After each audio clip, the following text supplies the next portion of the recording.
Hello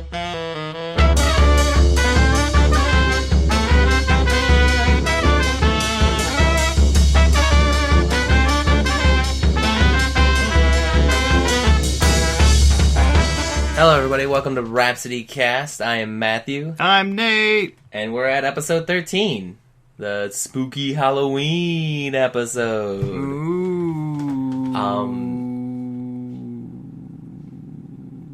Yeah. So if you remember, we said episode 12 we were going to release an episode on Halloween. That was what we said. And then we were said, like, maybe season 2 a couple months later. I'm going to just pretend we didn't say which Halloween. This is a Halloween, and this is an episode. Season 2's been canceled.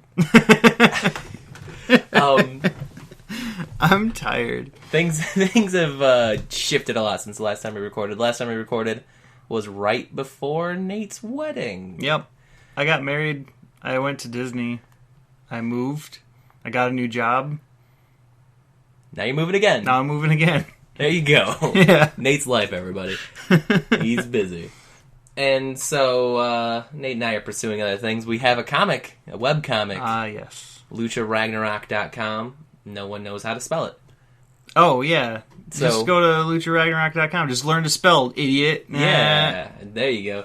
It'll be in the show notes. We did show notes back in the day. No, we didn't. Yeah, we did. You said we did, but we didn't. No, we did. No, They were like below. you were like, we'll put this link in to MWire in the show notes, and it was like, that's not in the show notes. It wasn't? No. Look. Oh man, I was good about most things. I said, whatever. MWire doesn't even exist anymore. I don't know. That was another podcast we did, and then it became Weekend of the Movies, and that was another podcast we did.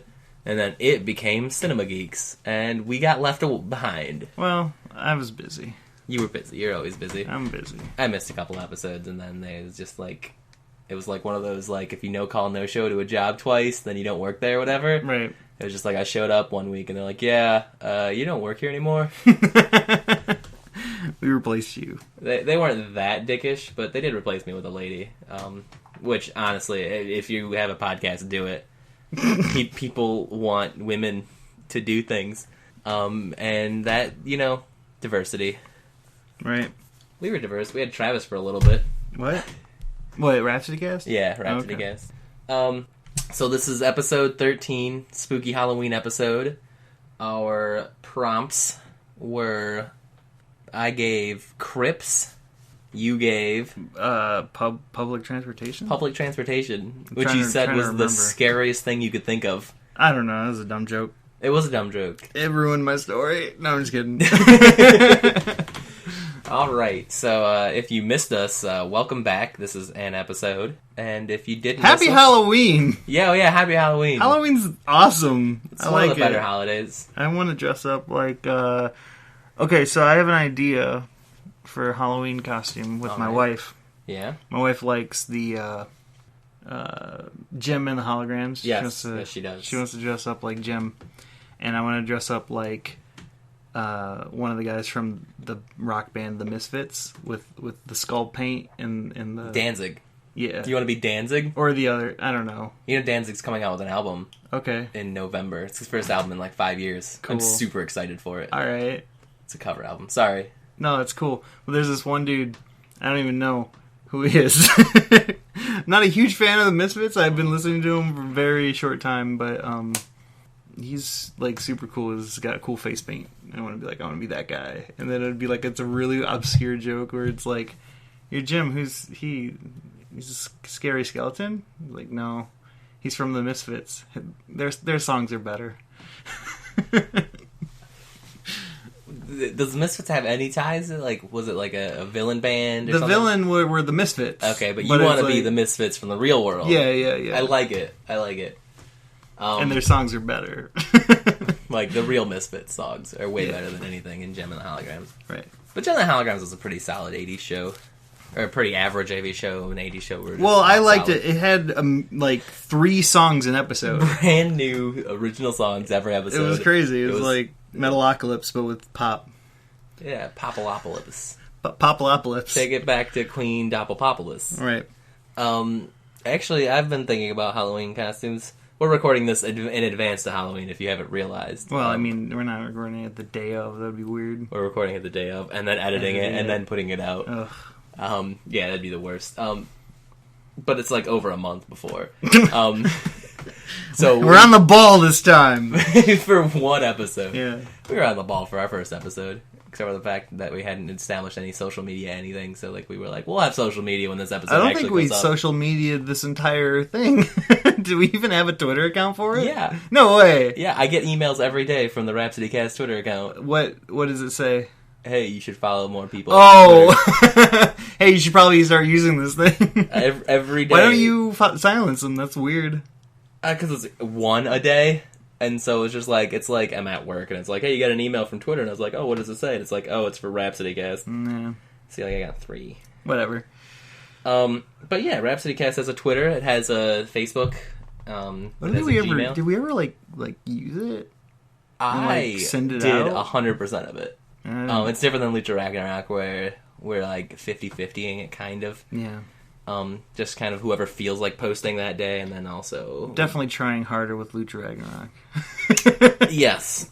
It's more your thing. It's visual media, which we always talked about during RhapsodyCast, is that you were a visual guy and I'm a written guy. Right. So we moved towards things that made more sense for us as a duo. Yeah. You can edit any of this out. Yeah, it's getting a little long. Yeah. I might not edit it out. I mean, I don't know if you saw what I sent into that one text message, but the last 5 episodes or whatever of this show have a total of almost 10 views. Yeah. So no one's gonna watch it. You're saying? Yeah. 75643. Oh, that's weird. I watched Commoners last night. This was 2 days ago. Oh. But that doesn't update? This is a screenshot from 6 a.m. 2 days ago. Oh, fuck. All right, cool. I wasn't going to just pull up the YouTube real quick. I had the screenshot saved on my... But, you wizard. You're a wizard of phones. I'm a phone wizard, which is not as good as a pinball wizard. So, yeah, that's us bantering. Hi, Mom. You're probably the only one listening. Hi, David. I don't think you listen to this anymore. Hello, Robbie. Because Robbie's the only... Kyle! Remember Kyle? Kyle was our best fan. I would say Kyle's our best fan. Yeah, He definitely. commented on things. He said he wanted to be a guest one time. What? Yeah, he said he says I like the idea of guest, like before Travis came on. Yeah. And then he was like, if you guys want a guest, I'll do it. You never told me that. It was on the Facebook. I just read it like last night. I thought you said you didn't think we had a Facebook. Not Facebook. YouTube. Oh, it was on YouTube. I read it last night. I did not. I read his comments because they went to my email address. I'm surprised I don't remember that. Or maybe I was like, "Hey, you should get Kyle. We should get Kyle. We should get Kyle." I talk a lot more to Kyle now than Kyle? before. Does Kyle want to be on episode 14? Hey man, you can do it. I'll just listen. Writing stories is hard. It's so much fun. I don't know. Creating to me is so much fun. It takes me too long. Yeah, it's not worth it to me. It takes you a long time, I guess. I got drawings to do. You did you snapped this together in like 4 hours. I spent on my story. That's 4 hours. It could have been. That's almost like a half a page of Lucha. Yeah, I guess. Well, that's like the sketches, and maybe the inks. Some of the inks, yeah, probably. I get it. You're way better at your thing, and I'm way better at my thing. Yeah. But I mean, I don't know, and I'm more willing to devote time to this. So yeah. But what I didn't get to was I think Robbie is the only person who's like, I finally finished RhapsodyCast, and I wish there were more episodes. Oh, cool. He was the first person to ever say, you guys gonna do more because I want more. Oh, cool. Then he'll be the only one to ever say that, I guess. Yeah.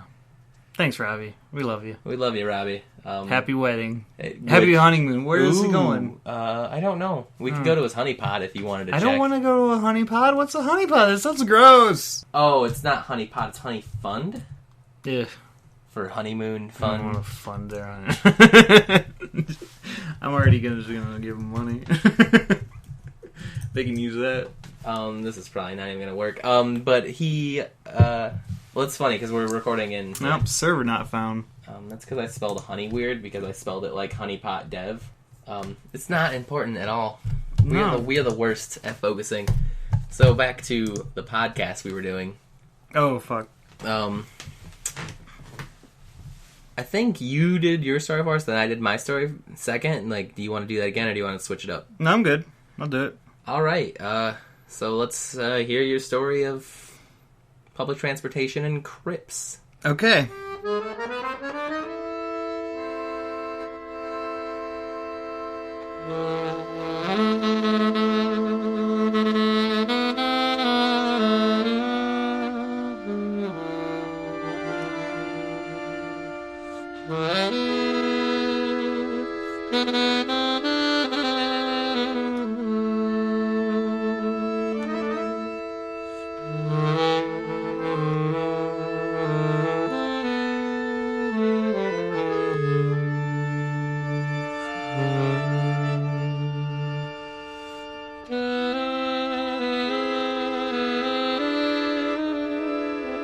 Here it comes. No, that's fine. I'm keeping that in. I don't know. That was gonna be lame. Trust me, mine's gonna be terrible. My story is called Spooky Crypt Crack. Keeping it in. Keeping it in. My story is called Spooky. Alright, here we go. I don't got the levels up, but I'm sure. Oh my god. No, look at that shit. You exploded the mic. I exploded. We're probably too close to this mic. Hey. Smooth. My story is called Smooth. Alright. Oh, jeez. Have fun listening to that. Alright. I'm just leaving that up. In the world of Tarantino. Oh, wait, no. What's the... It's called Spooky Crypt Cab. This doesn't matter. Spooky Crib Crab? Crypt Crab. Yes. It's about a baby crab, and he is spooky. Yep. Well, okay. In the world of Tarantino, they have Halloween. There's no explanation as to why, but there is just Halloween. Exactly the same shit as what's happening right now. Today. It's Halloween today. It is. This story takes place on Halloween. That was my point. I like it. Okay. Balak the Vampire King Nice. / really cool dog man adjusted his fake beard and looked into the mirror.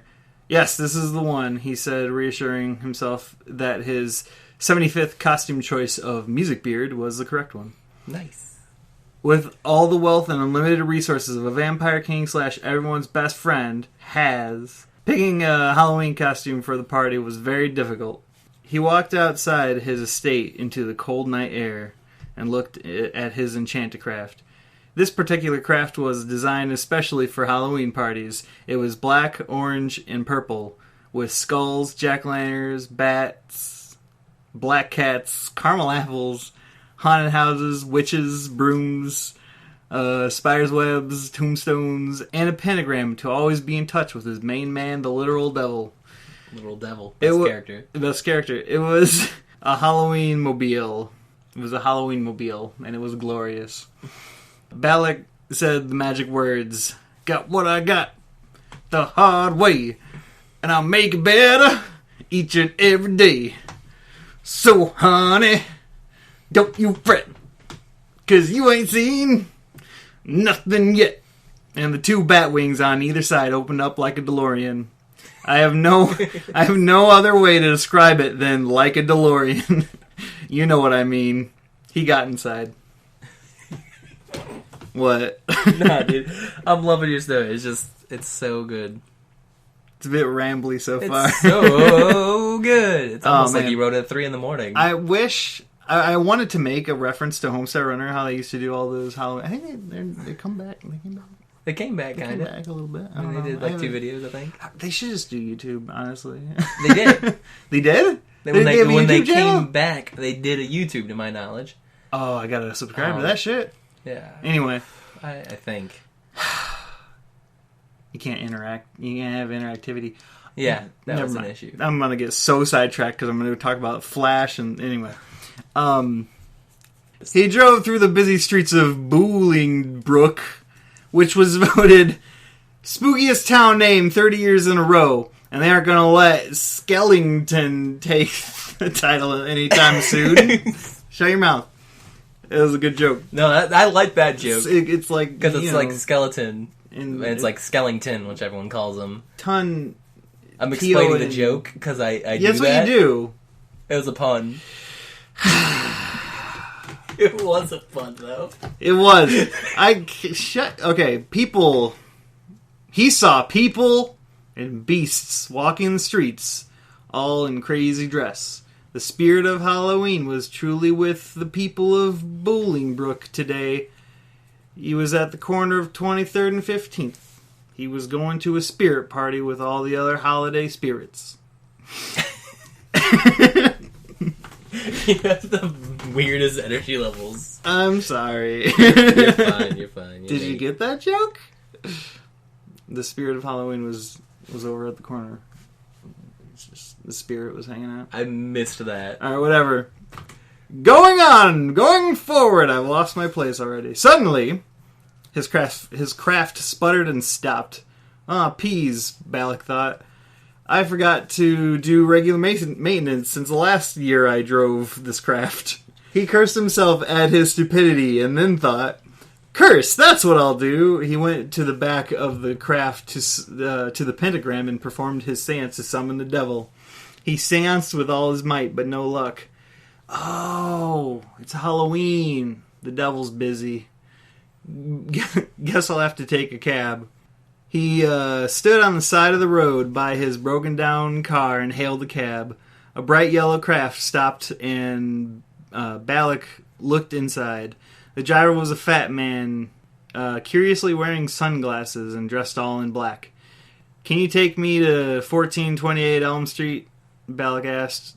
Get in, the driver said in a gruff, posh accent. Balak entered the back seat of the craft. It was comfortable enough, but smelled like poo. Where are you headed? The driver asked.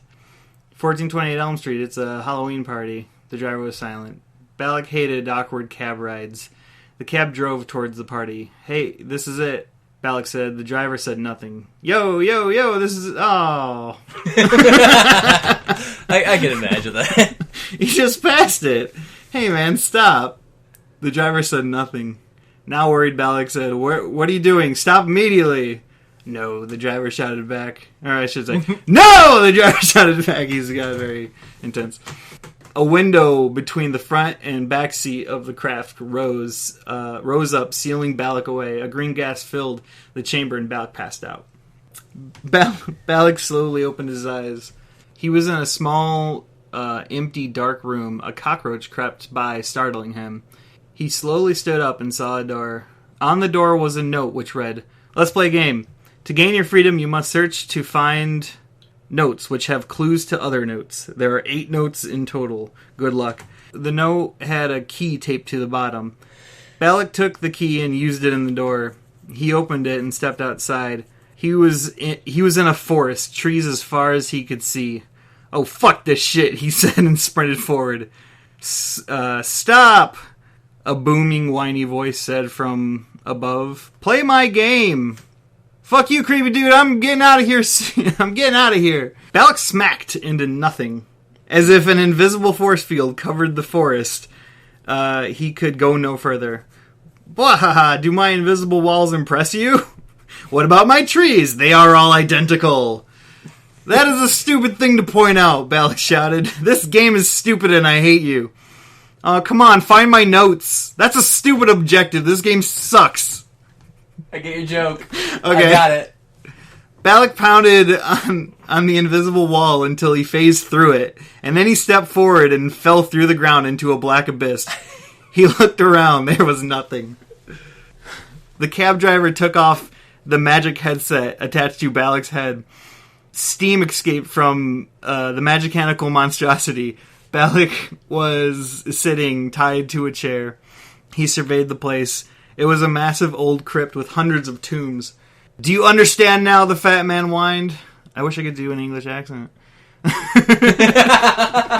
Balak looked in horror. The man wore a pumpkin mask with fiery eyes. "I spent my life in this steam machine, playing these terrible games. After my escape, I've been showing people the horrors of this cursed device. These tombs are the people I've shown the device to. No one has survived. Where did it come from, Balak asked. The cabbie took off his mask and looked into Balak's puppy eyes. In all my years of research, no one knows exactly who created it. But in some of the old texts that I have read, they have referred to the creator as the developer. Alright, fuck this, I'm out. With that, he turned into a puppy bat, releasing himself from the constraints and flew out of the crypt and into the night. Ah, peas, he thought. I could have just flown to the party the whole time. The end. Yes. Oh, peas. Oh, peas. Did he say that in the Magic Craft episode? No. Aw. That was I just felt like saying that. I wish you had done the Balak voice. Yeah, he's got the very sexy voice. He's like a sexy French dog man. Yeah. He's like a Pepe Le Pew. I don't even know if... I'm not going to explain your joke, but I got all of it, and I enjoyed it. Cool. Way to go, Nate.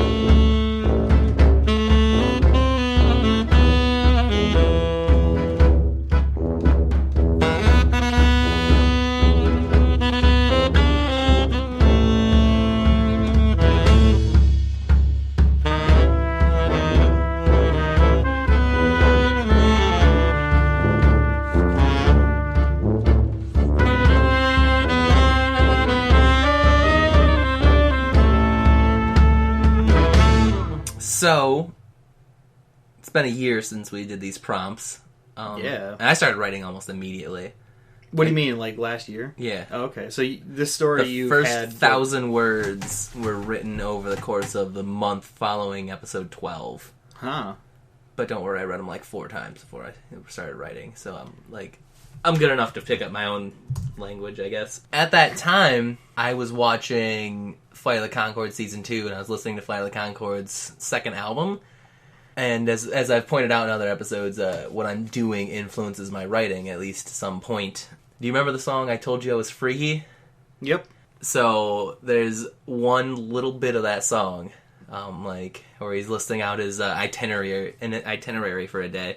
And I was like, I like that joke. I'm going to write a story around that joke. Okay. And so I set out to do essentially 3 things in the story. That was one of the 3. I'll tell you what the other 2 are at the end. Okay. I don't want to ruin it. Cool. So, my story, Crypts, Public Transportation, Right? is called A Witch's Eclipse. Da-da-da-da. Bah. Herc Bloodfisted, famous Lushai Marina gladiator, angrily grumbled as he paced about the small, open-faced enclosure. Herc was accompanied by his longtime companions, both of whom were taking the slight delay far better than he was.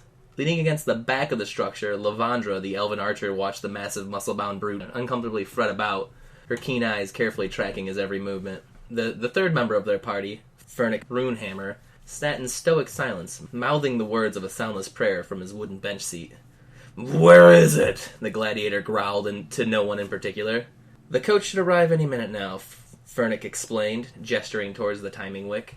The timing wick was a long, white string that dangled in the back of the enclosure. At one end was a small flame, which burned inexorably towards the opposite end.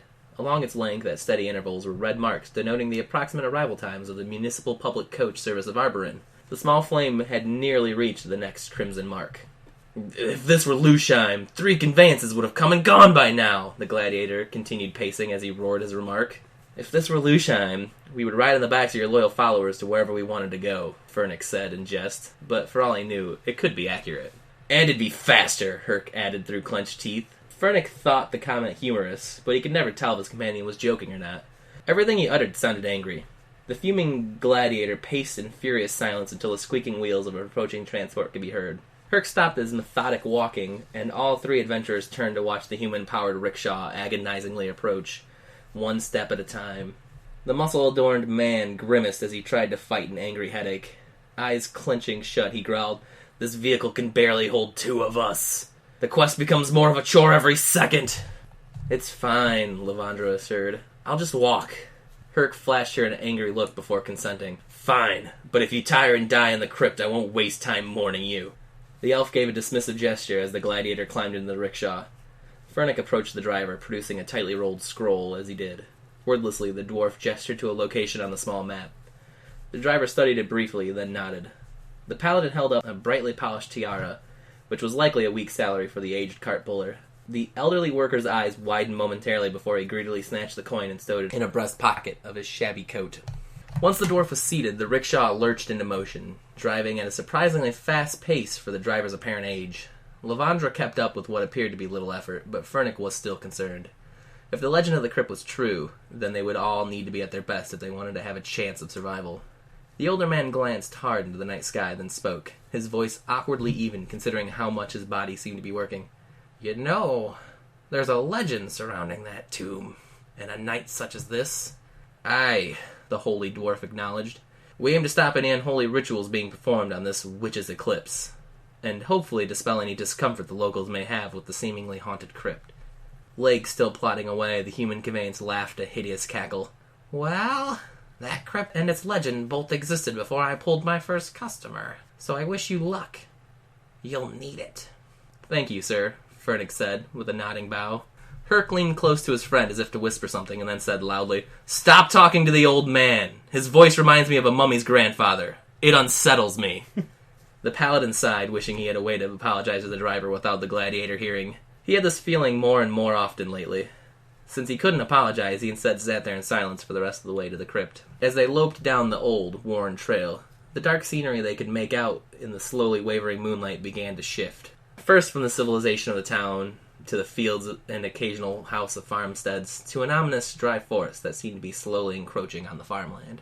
2 hours into their journey found them surrounded by a thicket of dry, leafless branches, reaching out in a tangled, horrifying mess. Something is wrong in this forest. The voice was Lavandra's, and seemed to come from all around them. The two men in the rickshaw looked about, but neither could spot the elf. She had quite a skill at being able to disappear in any forest, no matter the foliage or how thin the trees were. The evil that radiates from the upcoming crypt is killing everything that surrounds it. Good, Herc said. I love killing evil crypts. Fernick rolled his eyes. It was going to be a long night. The dark shadow of the crypt rose into view.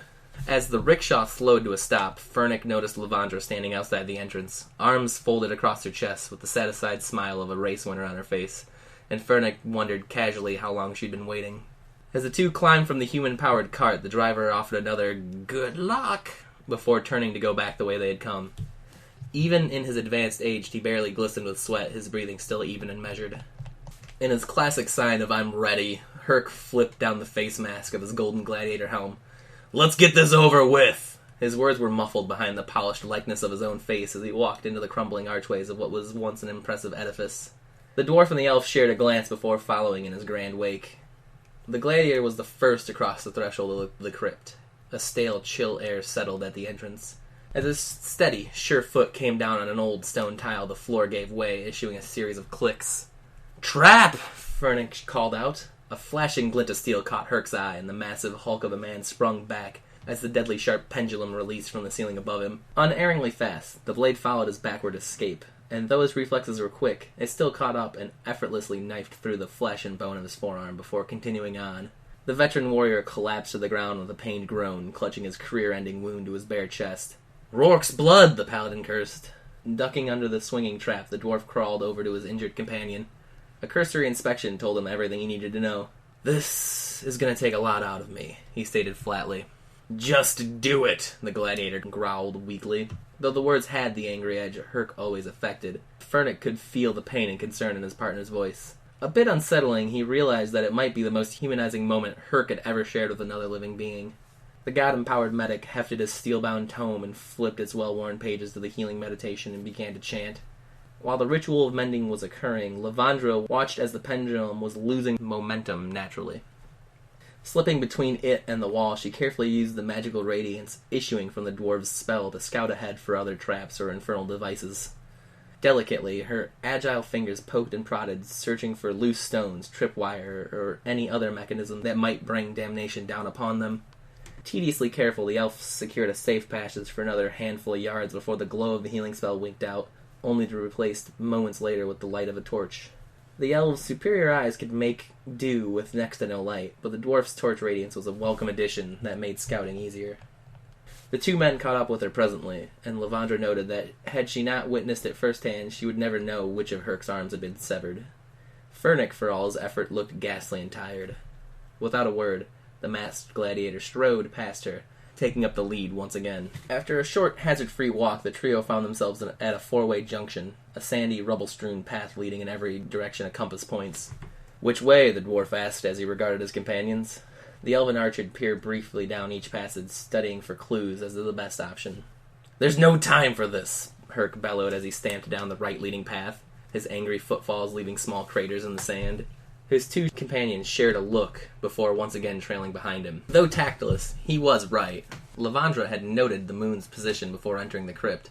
The largest moon, the demon, had almost entirely eclipsed the angel, the ringed moon. All that remained was for the smallest moon, the witch, to join them. Then a witch's eclipse would take over the sky. That was why they were here. It had long been prophesied that when the demon and the witch held court without the angel's benevolent gaze upon them, that a witch, through the right ritual, could become pregnant with a demon's child, using a mortal surrogate. Lavandra sucked the damp air through her nose, its ancient must filling her nostrils and its clingy dust coating her throat. A moment later she released the foul air as a deep sigh. Breaking up a witch orgy wasn't the most appealing prospect, but it was all for the greater good. Besides, she remembered, the town of Arboren was offering a considerable reward to clear the crypt out and debunk any myth surrounding it. A barely audible click invaded her thoughts. Reflexively, she turned on her heel and grabbed her tired dwarf friend by the scruff of his enameled breastplate and sprinted the way they had come as fast as she could drag the confused man. The floor gave way beneath her, angling so sharply that she was sure Herc would be swallowed by its opening depths. She didn't contemplate this. Morning would have to come later. Her feet kicked up sand and dust in her wake as she pressed forward. The floor leveled off, and she thought to stop until her trained eye caught movement in the ceiling. Lavandra pushed on, dragging the still confused paladin behind her. With a last bit of effort, she threw him forward just as the massive stone slab descended from above. The rocky barrier slammed shut behind her, missing her heels by little more than a finger's width. Exhausted in more ways than one, the elf leaned back against the blockage and tried to catch her breath, her right arm pulsing with soreness from the effort. All Furnick could do was stare at her in bewilderment. The floor disappeared beneath him. He caught back up with it a number of feet below where he had last met, and this time it was at a decidedly sharper angle than he remembered. Herc's whole body jolted as he landed on the sandy chute and fell backwards. He spared a look back as he slid inexorably towards certain doom, and watched the elf and the dwarf flee rather than attempt to help him. The block falling resonated around him as he slipped into darkness, and he donned a grim smile, pleased that they likely died as cowards rather than save him from his fate. His last thought before he came to an end was of Lusheim, and how he never should have left his fame and glory behind in its magnificent arena. Herc came to a skittering stop shortly thereafter. Though still surrounded by the old, cracking stone, somehow this deeper chamber felt entirely different. The hall was lit intermittently with half-melted candles, and the thick air had lost its mustiness, replaced instead with the fragrant aroma of burning incense. The gladiator lifted himself from the floor, brushed the sand from his kilt and legs, and drew his short broadsword before continuing cautiously down the path. The alluring scent built in strength as he traveled, and before long he heard moaning and laboring grunts some distance away. He knew it could only be one thing. "Evil fornication," he growled through bared teeth, and then ran full tilt towards the unmistakable sound. As the sounds of copulations grew louder and sloppier, Herc passed through an archway and into a large cavernous chamber. There he beheld exactly what he expected this entire night. Runes drawn in what was likely blood formed a circle on the floor. Along the circle's perimeter dotted a random assortment of burning candles and incense, with thick, encroaching shadows ringing around the whole ensemble. In the center of the magical ring was a chair, with a man tied to it. His trousers were down around his bound ankles, and straddled atop him was a small-framed woman in loose-fitting black robes. The witch bounced up and down on the man's lap, panting and occasionally moaning as she did. The silent onlooker carefully studied the other captive male. His head was turned to one side, a strained look masking his whole face. With his hands and eyes clenched shut, he drooled through a rag that was tied around his mouth, effectively gagging him as he rocked involuntarily in his seat. Herc wasn't sure whether to pity the man or be angry at his weakness, but he knew his only course of action. Wordlessly and with great purpose, the gladiator rushed from the shadows of the hallway. His leaping strides passed the distance to the mating pair in about a second.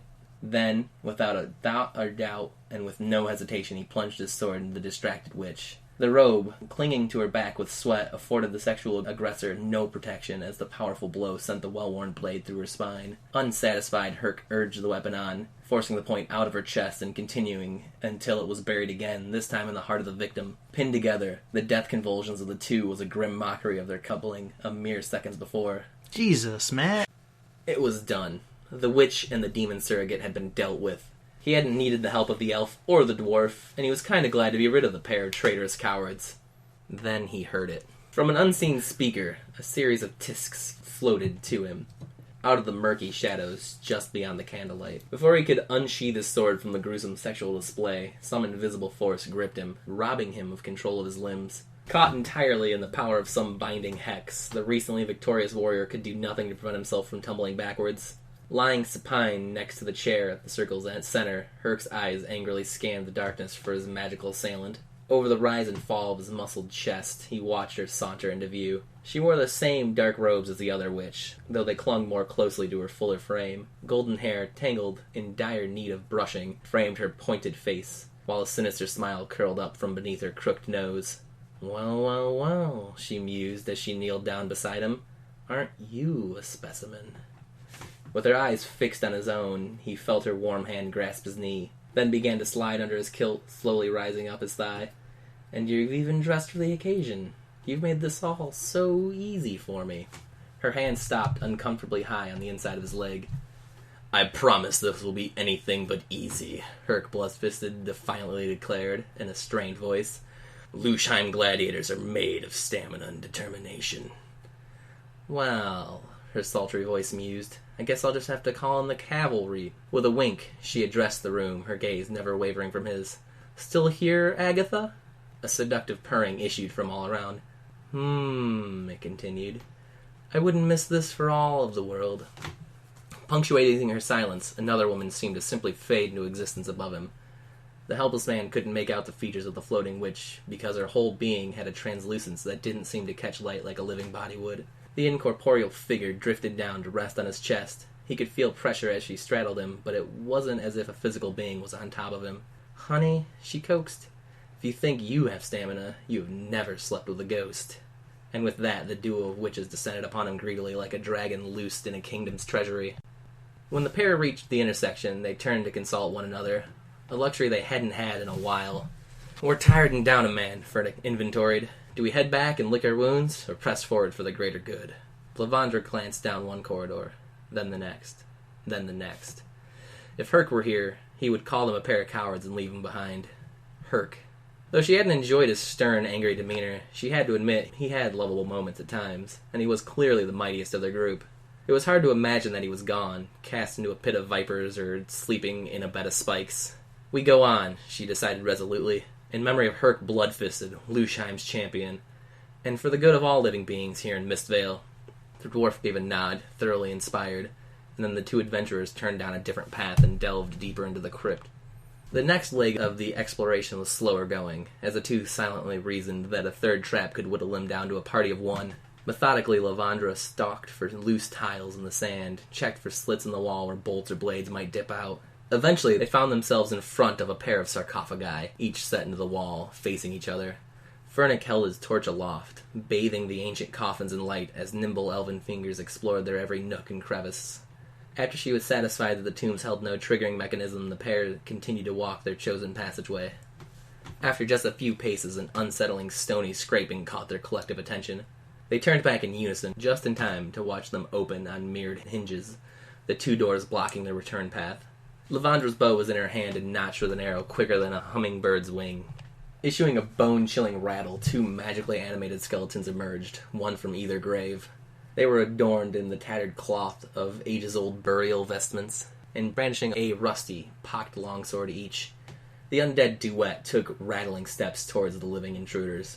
The first arrow skirted off the side of a skull, and the second passed easily between ribs, soaring roughly where a heart should be.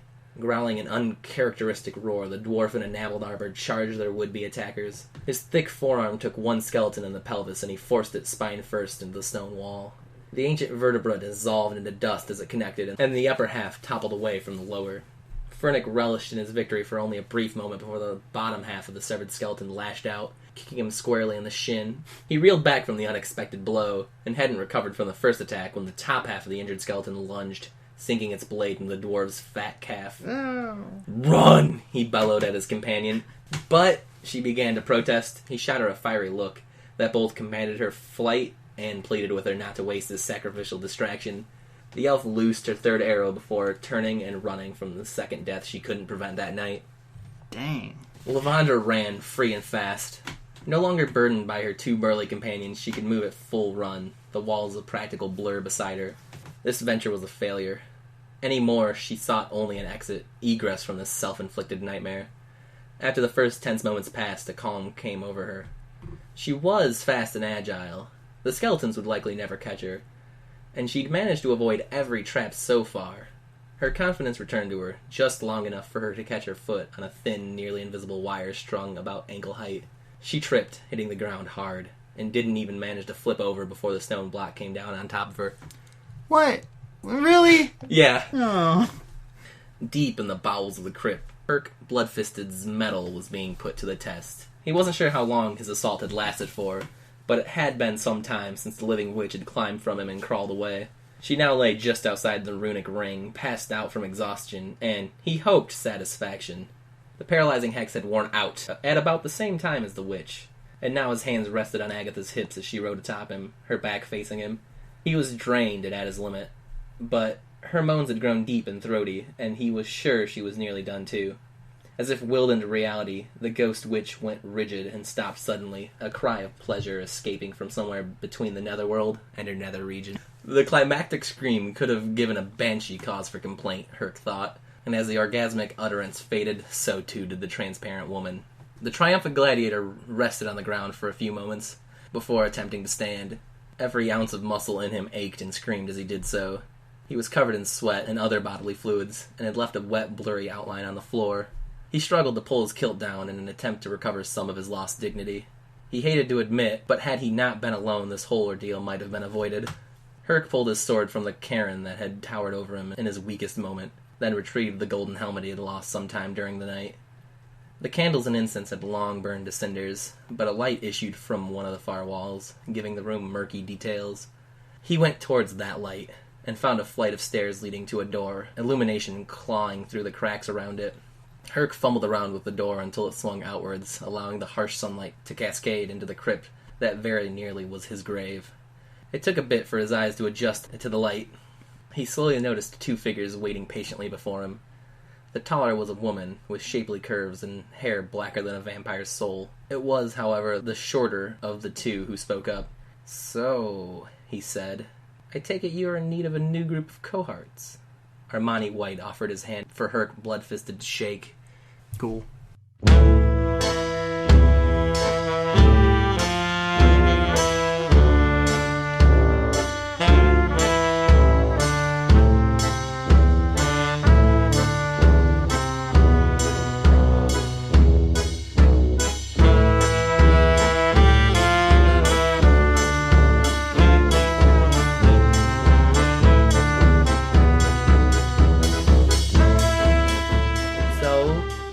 My story. It was brutal. It was brutal. It was horrifying, scary. Yes? Yeah. You got a face. What's your face? Nothing. Didn't enjoy it. No, I don't know. There wasn't enough, not enough, spooky bats. Spooky bats? I had like 3 spooky bats in my story. Did you? Were you counting? 2 of them were the wings, the bat wings on the car. And 1 was in my head that I didn't put on the paper. Anyway. What about the bat dog? Oh yeah, he is a bat. 4. That's more. I didn't have any bat wings, I don't think. Anyway. None of bat wings. How'd you feel about that story? I don't know. I wanted to get it out of me, because I thought of it for a year ago, and I haven't written it until just now. Gotta do Ghost Freeway. Ghost Freeway. But I don't know.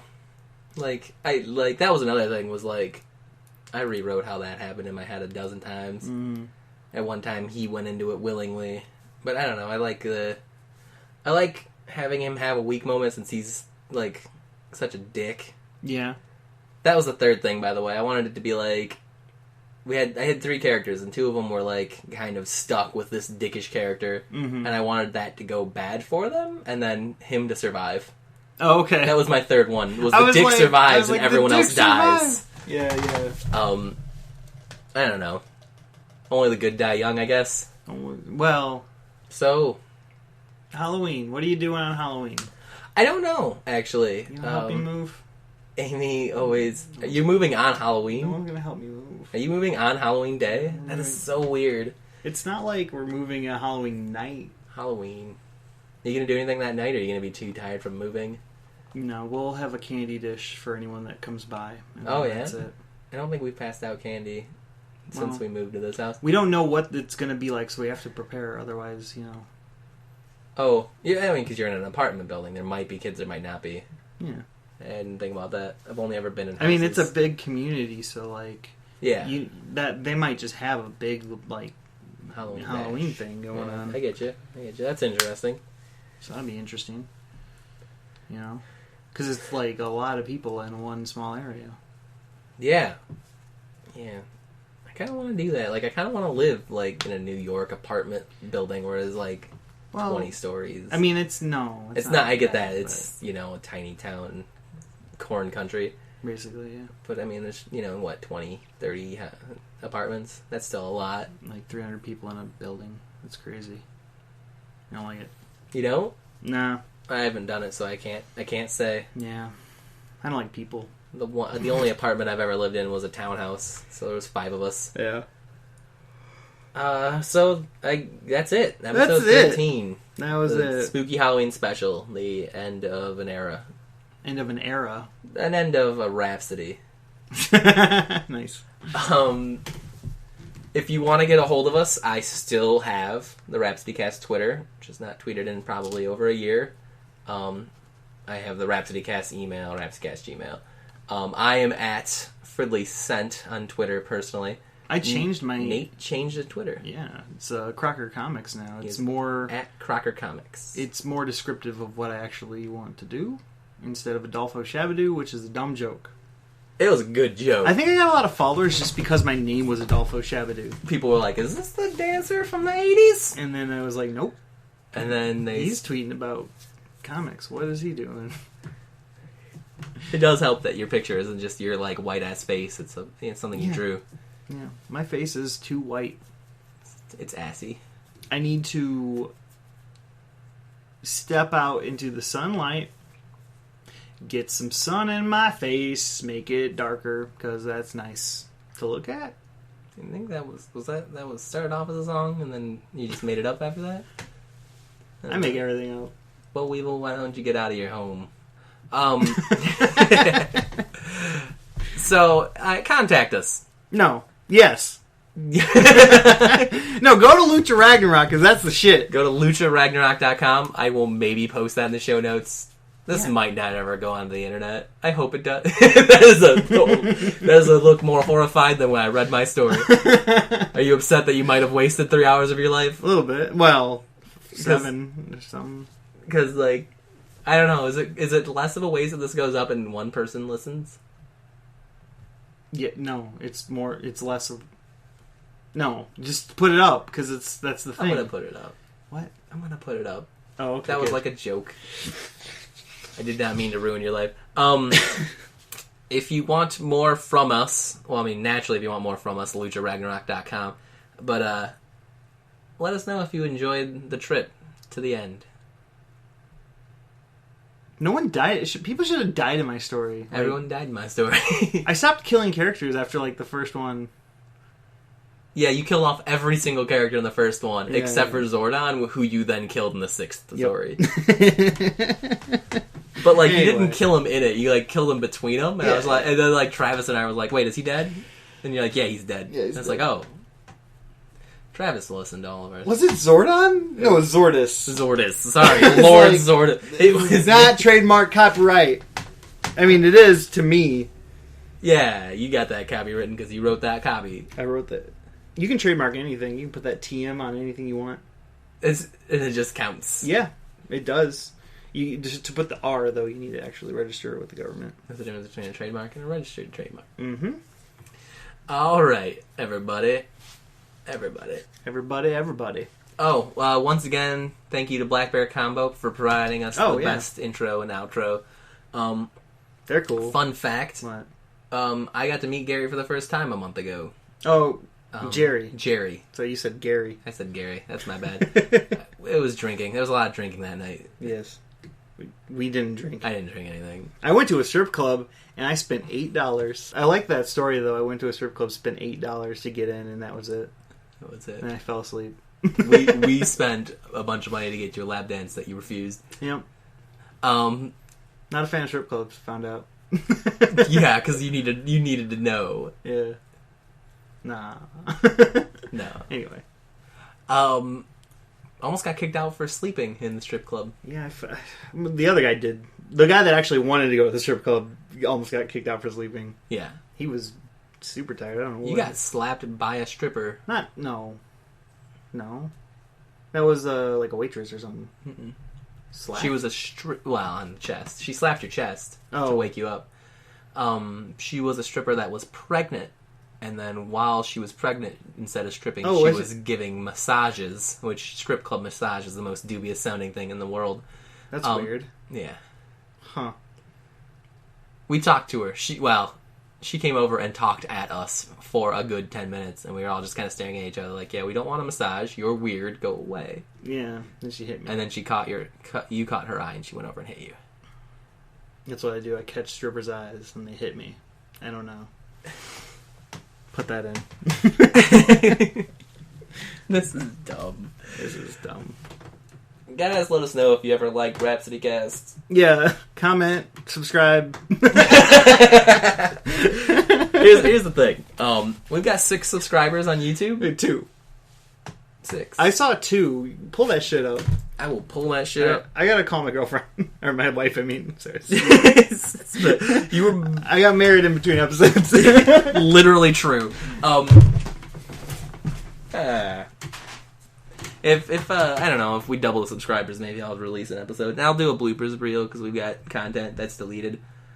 Nate put a blooper at the end of the 5th episode, which I would have rather kept out until the blooper reel, but whatever. No one's listening at this point anyway. We're over an hour into it. So, yeah. Like us, comment. Let us know if you actually liked any of it. I think we're going to move on to other projects. He's going to draw Lucha Ragnarok. I'm going to write it.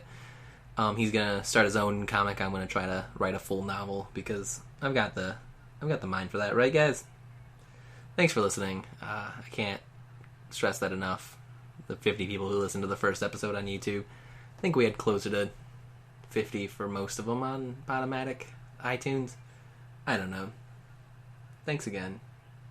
Goodbye.